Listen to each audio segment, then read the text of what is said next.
പുതച്ച് മൂടിക്കിടക്കുകയാണ്, പനിച്ച് കിടക്കുകയാണ്. പനിയാ? ഞാൻ ചോദിച്ചു, അച്ഛാ എന്നാ പറ്റി? പനിയാ? എപ്പം തുടങ്ങി? ഇന്നലെ രാത്രി തുടങ്ങി.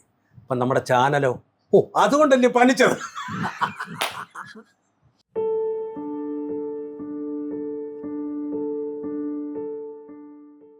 നമ്മൾ വന്നത് അച്ഛൻ്റെ അമേരിക്കൻ പഠനത്തെക്കുറിച്ച് പറഞ്ഞുകൊണ്ടാണ്. വി.ടി. തോമസിന്റെ കുന്നത്തുങ്കര കുട്ടിയച്ഛന്റെ കഥ പറഞ്ഞാണ് പിന്നെ നമ്മൾ ഇതിങ്ങനെ പോയത്. കുട്ടിയച്ഛൻ അവിടെ ആദ്യമായിട്ട് പഠിപ്പിക്കാൻ വന്ന വർഷം അദ്ദേഹത്തിന് ഭയങ്കര അത്ഭുതമായി. പഠിച്ചിട്ട് ബൈബിൾ സ്കൂളിൽ വരുന്ന സുവിശേഷ വേലയ്ക്ക് വേണ്ടിയാണോ എന്ന് ചോദിച്ചു. പറഞ്ഞാണ്. പുള്ളിക്ക് അത് വലിയ സന്തോഷമായി. ആ വർഷം പുള്ളി അമേരിക്കയിൽ പോയി, ഒറ്റ പ്രാവശ്യം പോയിട്ട്, ജീവിതത്തിൽ ഒറ്റ തവണ പോവുക. അവിടെ ചെന്ന് അവിടുത്തെ പുള്ളിയുടെ മോൻ കൂടുന്ന സഭയുടെ ബൈബിൾ സ്കൂൾ അവരോട് പറഞ്ഞു, ഞങ്ങൾ അവിടെയും പഠിക്കാൻ താല്പര്യമുള്ള ദേവദാസന്മാരുണ്ട്, അയച്ചാൽ പഠിപ്പിക്കാമോ എന്ന് ചോദിച്ചു. അന്നേരം അവർ 2 പേർക്കുള്ള സ്കോളർഷിപ്പ് അനുവദിച്ചു. 2 പേരെ വിട്ടോളാൻ പറഞ്ഞു. അപ്പോൾ ഇദ്ദേഹം മനസ്സിൽ എന്നെയാണ് കണ്ടേക്കുന്നത്. പുള്ളി ആ പോകുമ്പോൾ ധരിച്ചിരുന്നത് ഇവനിങ്ങനെയൊക്കെ വന്നതല്ലേ, ഇവന് ഒരു സൈക്കിൾ ഞാൻ വാങ്ങിച്ചു കൊടുക്കും അമേരിക്കയിൽ വരുമ്പോൾ. ഇത് കഴിഞ്ഞാൽ ബൈബിൾ സ്കൂളിൽ പഠിക്കാൻ ചാൻസ് വന്നപ്പോഴത്തേക്ക് പുള്ളി ഉടൻ ഓർത്തു ഇവന് തന്നെ കൊടുക്കണം. അങ്ങനെ ഞാൻ രണ്ടാം കൊല്ലം കുമ്പനാട്ട് പഠിക്കാൻ പോവാം. 1-ാം കൊല്ലം അവിടെ കോട്ടയത്ത് പഠിച്ചു. 2-ാം കൊല്ലം കുമ്പനാട്ട് പഠിക്കാൻ ചെന്ന അന്ന് ഫോട്ടോ എടുപ്പിൻ്റെ ദിവസമാണ്, ചെന്ന ആഴ്ച തന്നെ. എന്നിട്ട് ഇദ്ദേഹം അമേരിക്കയിൽ നിന്ന് വന്നിട്ട് പുള്ളി ഫോട്ടോ എടുപ്പിന് വന്നിട്ടുണ്ട്. പുള്ളി ഇവിടെ എത്ര ചാക്കോച്ചൻ്റെ മോൻ വന്നത് എന്നെ ഒന്ന് കാണണമെന്ന് പറഞ്ഞു. ഞാൻ ചെന്ന് കണ്ടു എന്ന് പറഞ്ഞു. അമേരിക്കയിൽ പോയി പഠിക്കാൻ എന്നൊക്കെ സൗകര്യം ഒരുക്കി തന്ന നീ യാത്ര ചെലവെടുത്തോളാവും. നമ്മുടെ ദൈവം അയക്കുന്നതാണ്, ദൈവം തരും. അല്ലെ എനിക്കറിയണം അവർക്ക് കത്തയക്കാനാണ്. നമ്മൾ നിശ്ചയമായിട്ടും ദൈവം തരുമെന്ന് പറഞ്ഞു. എന്നാൽ നിൻ്റെ അനുഭവസാക്ഷി എഴുതി ഇംഗ്ലീഷിൽ എഴുതി എനിക്ക് തരാൻ പറഞ്ഞു. അനുഭവസാക്ഷി ഇംഗ്ലീഷിൽ എഴുതി കൊടുത്തു. ഇവിടെ തന്നെ അവിടുന്ന് അഡ്മിഷൻ വന്നു.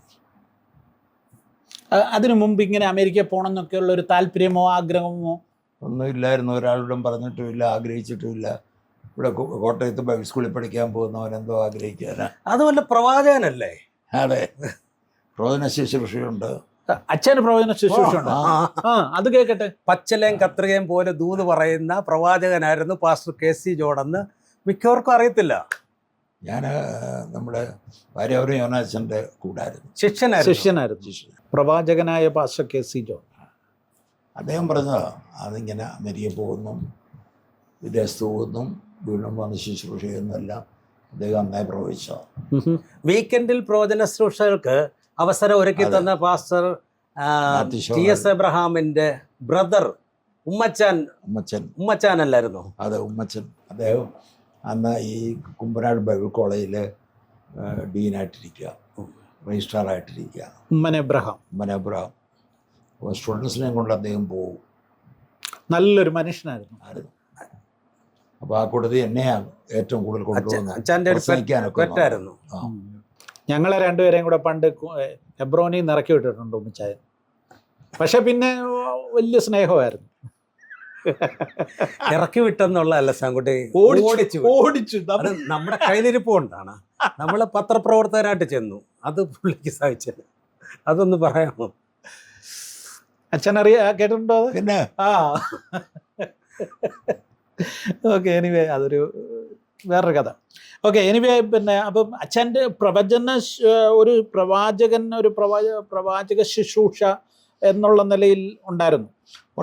പിന്നെ നമ്മുടെ ഈ ഇപ്പോഴത്തെ ഇങ്ങനെ മത്സരമൊക്കെ ഇട്ട് തിരിച്ചു വന്ന ദേവദാസനില്ലേ, സെക്രട്ടറി ഇല്ലേ, കേരള സ്റ്റേറ്റ് സെക്രട്ടറി ആയിരുന്ന ആള് ഷിബു നെടുവേലി.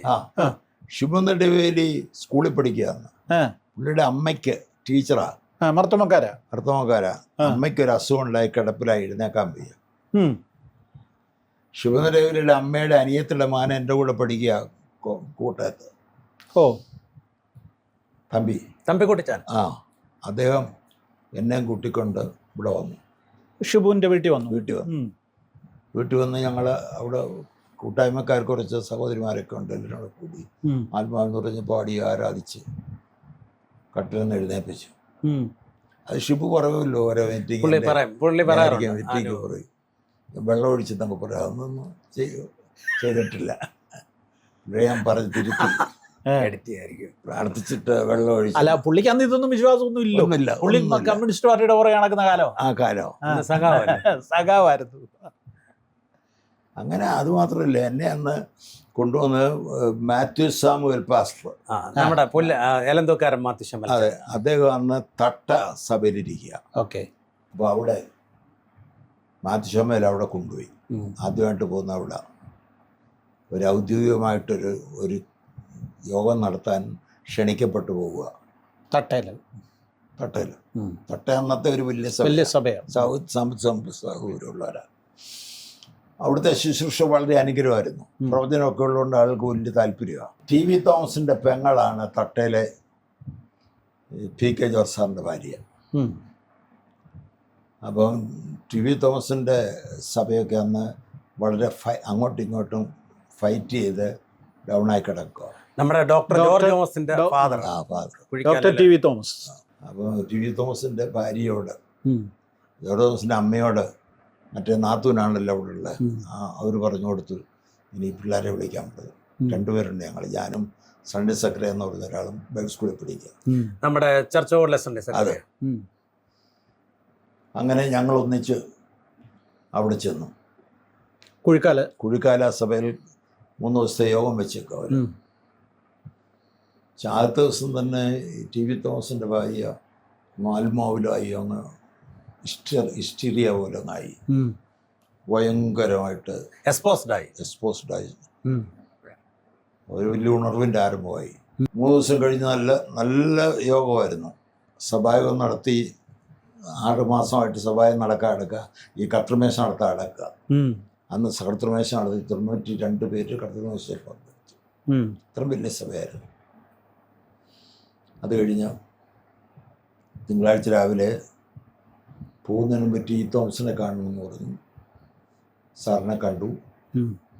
സഭയുടെ വകയായിട്ട് 10 രൂപ സംഭാവന വന്നു.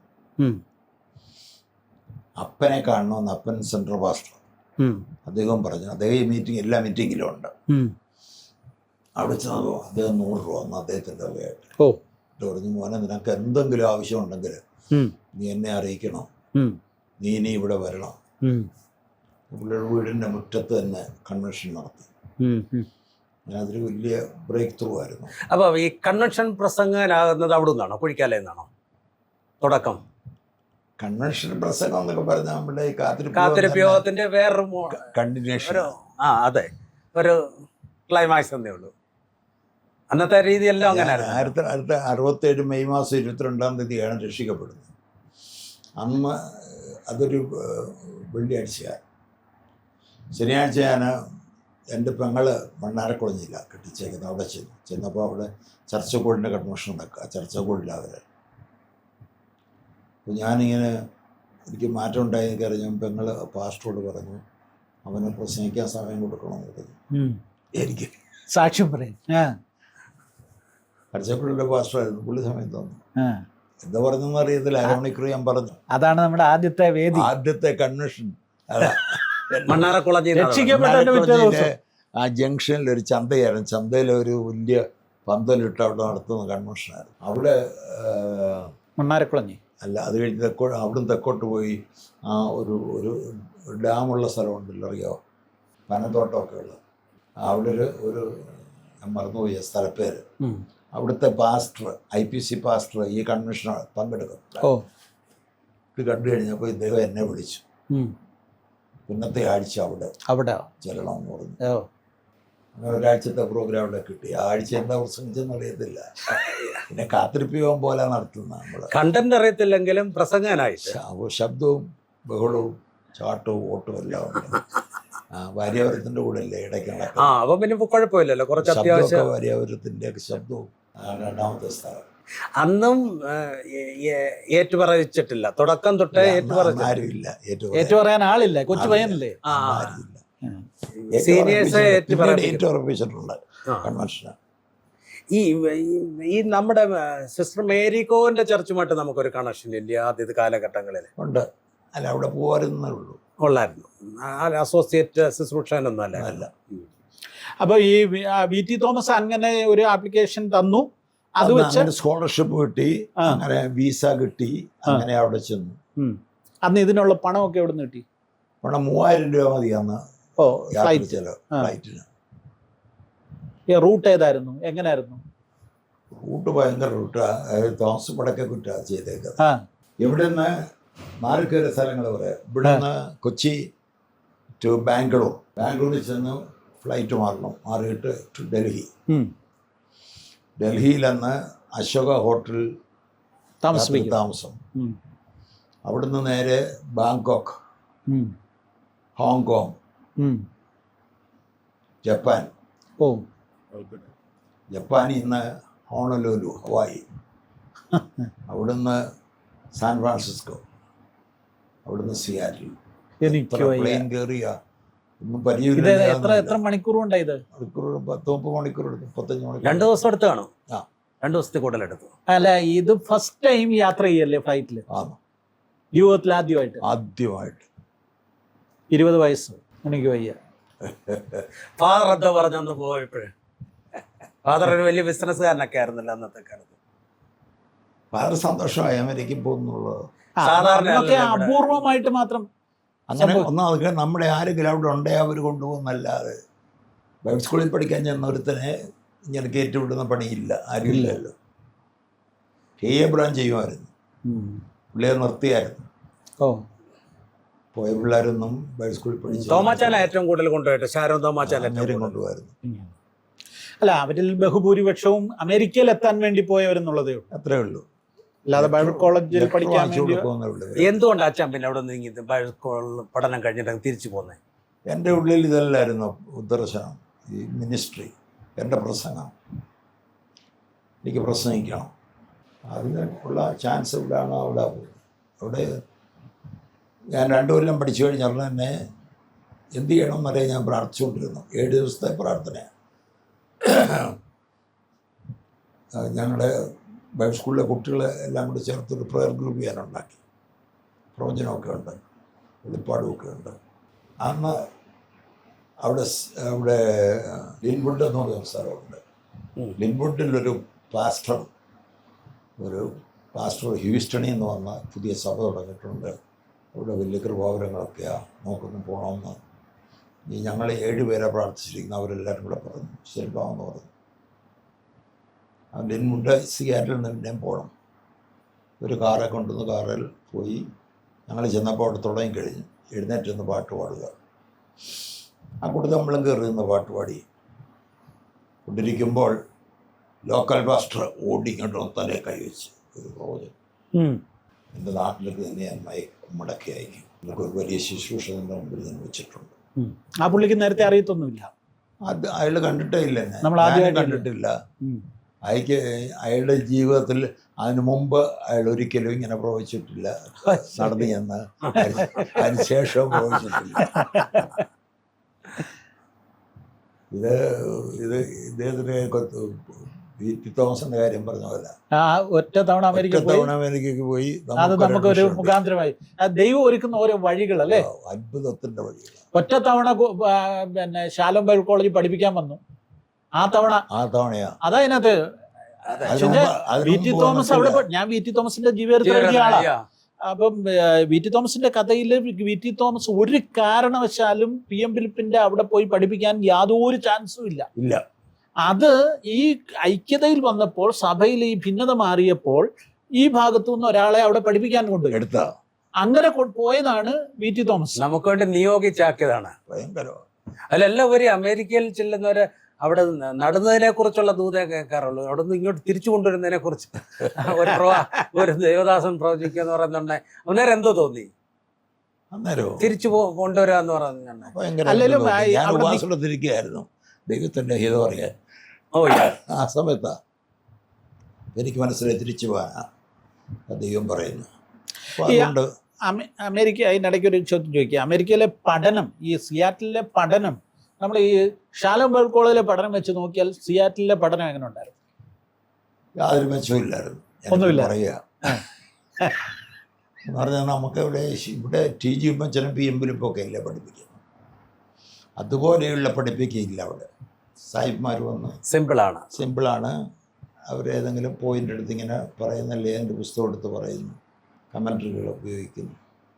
നമ്മൾക്ക് കൂടുതലായിട്ട് കിട്ടാൻ ഒരു പെന്തിക്കോസ് ലൈൻ തന്നെയാ. പെന്തിക്കോസ, തനി പെന്തിക്കോസ. Yeah. എന്നാൽ എനിക്ക് അവിടെ വെച്ചുണ്ടായത് ഒരു വലിയ സഭയിലായി നടക്കുന്നത്, 3000 മെമ്പേഴ്സുള്ള സഭയായി ബൈബിൾ സ്കൂൾ നടത്തുന്നത്.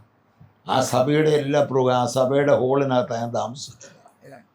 അവർക്ക് അവിടെ താമസിക്കാനായിട്ട് അവിടെ ലോഡ്ജ് ഡോർമെറ്ററി സ്ഥലമില്ല വന്നുകൊണ്ട് പെട്ടെന്ന് അവിടോട്ട് താമസിച്ചോളാൻ പറഞ്ഞു. അതിന് ഗസ്റ്റ് റൂമുണ്ട്, ആ ഗസ്റ്റ് റൂമിലാണ് താമസിക്കുന്നത്. അതുകൊണ്ട് ചർച്ച നടക്കുന്ന മുഴുവൻ പ്രോഗ്രാമും അച്ഛൻ അതിനകത്ത് ഇൻട്രസ്റ്റും ഇങ്ങനെയുള്ള എല്ലാ കാര്യങ്ങളും ഇൻവോൾവ് ആകുന്ന കൊച്ചിലെ തൊട്ട് ഇപ്പോഴും ഇൻട്രസ്റ്റ് ആണ്. ഇപ്പോഴും മാസയോഗത്തിനും കല്യാണത്തിനും ശവടക്കിനും വീട്ടു പ്രാർത്ഥനയ്ക്കും ഒക്കെ ഒരു മടുപ്പും കൂടാതാണല്ലോ പോകുന്നത്. ആണ്. അപ്പൊ അന്ന് ഈ അവിടെ ചെന്നു, അവിടെ സ്വീകരിച്ചത് ഈ VT തോമസിന്റെ മോനാണോ അതോ? അതെ, ആ VT തോമസിൻ്റെ മകനും ആ ബൈബിൾ കോളേജിൻ്റെ രജിസ്ട്രാറും കൂടെ ഒന്നിച്ച് എയർപോർട്ടിൽ വന്ന് സ്വീകരിച്ചു. ഓക്കെ.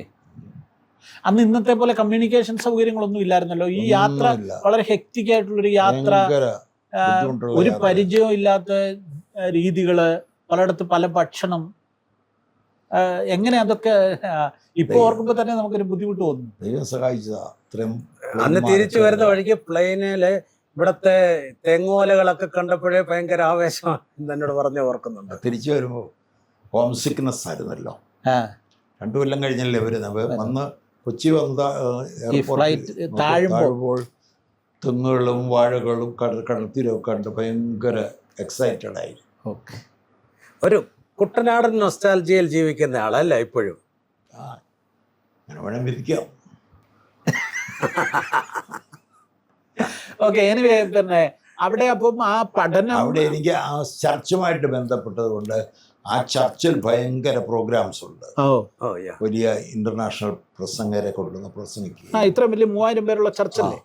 അപ്പോൾ അതിൽ ഞാൻ പങ്കെടുക്കുക. അവിടുന്ന് വലിയ ഉണർവും ഒരു വലിയ സഭ നമുക്ക് തുടങ്ങാം. ആ ദർശനം, വലിയ സഭ എന്നുള്ള ദർശനം അവിടുന്ന് കിട്ടുന്നു.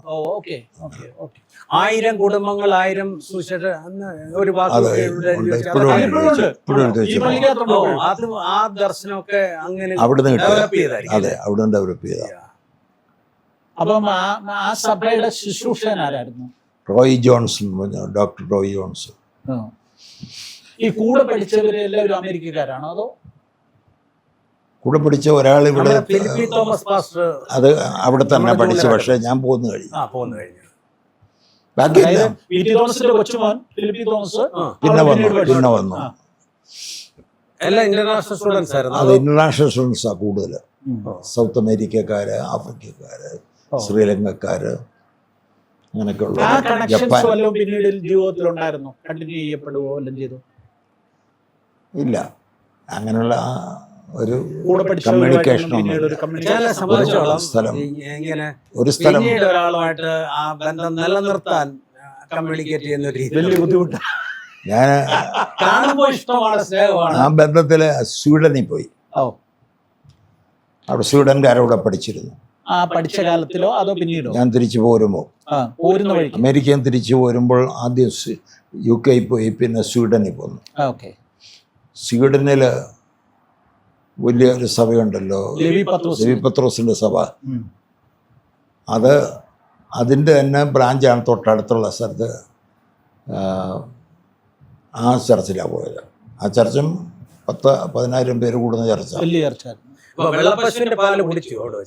പിന്നെ ജീവിക്കണ്ടേ. ഈ പുള്ളി പണ്ട് എഴുതിയതാ വെള്ളപ്പശുവിന്റെ പാലെന്ന് പറഞ്ഞ്.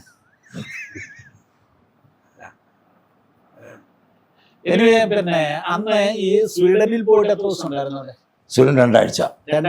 ഈ യാത്രക്കിടയിൽ അവർ യോഗം അറേഞ്ച് ചെയ്ത് തന്നു. 2 ആഴ്ച. ഓക്കെ. അന്ന് ഈ യോഗം, പിന്നെ അവിടുത്തെ പ്രസംഗമൊക്കെ ആവേശകരമായിട്ട് നല്ല രീതിയിൽ അന്ന് പ്രസംഗിക്കും. ഞാൻ 2 കൊല്ലത്തിന് പോരാറായപ്പോഴത്തേക്ക് അമേരിക്കൻ സഭകളിൽ പോയി പ്രസംഗിക്കുമായിരുന്നു. അവിടെ സിയാറ്റിൽ ഒരു സഭയിൽ പ്രസംഗിച്ചു കഴിഞ്ഞാൽ അവിടുത്തെ ഒരു അമ്മച്ചി $500 കൊണ്ടു തന്നു. അന്ന് അതൊക്കെ വലിയ തുകയോ? അന്ന് ഇങ്ങോട്ട് ഒരാൾ യാത്ര ചെലവിന് കാശില്ലായിരിക്കുമ്പോഴാണ്. $500. അങ്ങനെ പ്രസംഗിക്കാനെന്ന് അന്ന് കൃപയുണ്ടായിരുന്നു. ഞാൻ അവിടെ പ്രസംഗിച്ചപ്പോൾ അവിടുത്തെ ചെറുപ്പക്കാർ വെളിയിലിറങ്ങി നിൽക്കുകയായിരുന്നു, വർത്തമാനമൊക്കെ പറഞ്ഞ്. അകത്ത് കയറി വന്നു. ഓൾട്ടർ കോൾ കൊടുത്തപ്പോൾ മുമ്പോട്ട് കയറി വന്നു കരഞ്ഞുകൊണ്ട്. അവർ വരുന്ന കണ്ടുകൊണ്ട് അവരുടെ അപ്പനും അമ്മയും എല്ലാം കരഞ്ഞ് എല്ലാവരും കൂടെ മുമ്പോട്ട് വന്നു. ഞാൻ ഇറങ്ങി ചെന്ന് ഓരോരുത്തരെ കെട്ടിപ്പിടിച്ച് പ്രാർത്ഥിച്ചു.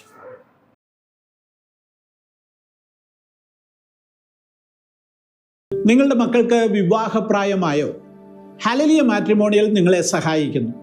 വിശ്വാസികൾക്ക് ജീവിത പങ്കാളിയെ കണ്ടെത്തുവാൻ ഏറ്റവും ഫലപ്രദവും സുരക്ഷിതവുമായ മാർഗമാണിത്. 2 മാർഗങ്ങളിലൂടെയാണ് നിങ്ങളുടെ മക്കളെക്കുറിച്ചുള്ള വിവരങ്ങൾ 10,000-കണക്കിന് ആളുകളിലേക്ക് ഞങ്ങൾ എത്തിക്കുന്നത്. ഒന്ന്, ഹല്ലേലൂയ ഓൺലൈൻ. നിരന്തരം ക്രിസ്തീയ വാർത്തകൾ 100-കണക്കിന് വാട്സപ്പ് ഗ്രൂപ്പുകൾ വഴി 10,000-കണക്കിന് വായനക്കാരിലേക്ക് എത്തുന്നു. ആ വാർത്തകളോടൊപ്പം നിങ്ങളുടെ മാട്രിമോണിയലും ഉൾപ്പെടുത്തുന്നു. 2, കഴിഞ്ഞ 30 വർഷമായി പ്രസിദ്ധീകരിക്കുന്ന ഹല്ലേലൂയയുടെ പ്രിന്റ് എഡിഷൻ ഉണ്ട്.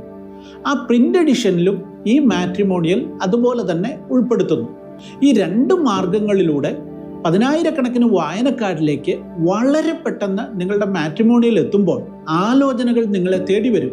അതിൽ നിന്ന് ഏറ്റവും അനുയോജ്യമായത് പ്രാർത്ഥനാപൂർവം നിങ്ങൾ തിരഞ്ഞെടുത്താൽ മാത്രം മതിയാകും. അതുകൊണ്ട് വൈകണ്ട. ലോകത്തിൻ്റെ ഏത് കോണിലിരുന്നാണെങ്കിലും നിങ്ങൾക്ക് രജിസ്റ്റർ ചെയ്യാം. ഈ സ്ക്രീനിലുള്ള ഫോൺ നമ്പറിലേക്ക് നിങ്ങളുടെ മക്കളുടെ ബയോഡേറ്റയും ഫോട്ടോയും അയയ്ക്കുക. ഇന്ന് തന്നെ രജിസ്റ്റർ ചെയ്യുക.